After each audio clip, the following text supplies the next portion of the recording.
Одоогоос бараг 2 жил шахмын өмнө маш дуулаантай хэргийн шүүх хурал болсныг Монгол улс даяараа харсан. Утга агуулга нь ойлгоход их хэцүү.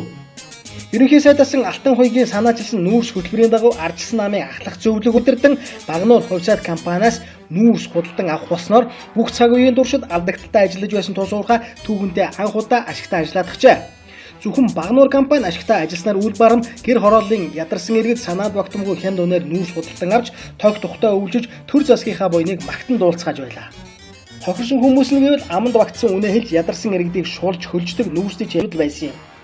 Гэвтэл гэнт хэрэгдэгдэж Монгол улсын иргэдэд буян болсон алдагдaltaй ажиллаж байсан уурхайг нь түүхэнд нь анх удаа ашигтай ажиллуулж өгсөн нүүрс хөтөлбөрийн 3 хүнийг барьж хорин шүүн тасалж билээ. Дүгнэлт нь Монголын ард түмэн хямдхан нүүрс хэрэглэх ёсгүй, төрийн өмчит компаниуд нь ашигтай ажиллаж болохгүй, нүүрсний чанжууд хохирох ёсгүй. Тийм учраас тэднийг шоронд хийв. Харин одоо бас нэг хэрэгдэгдээд байна.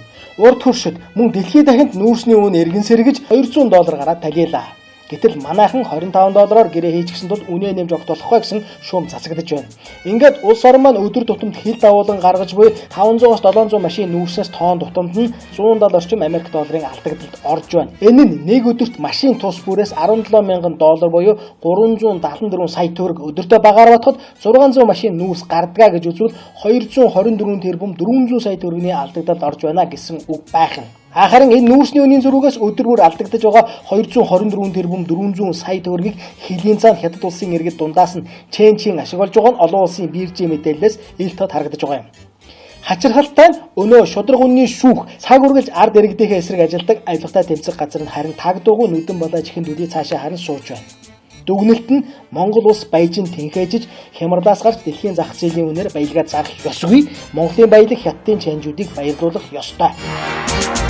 Тийм учраас төр засаг төрийн аппаратууд асар их мөнгөөр тэднийг баярлуулан сууцгааж байна.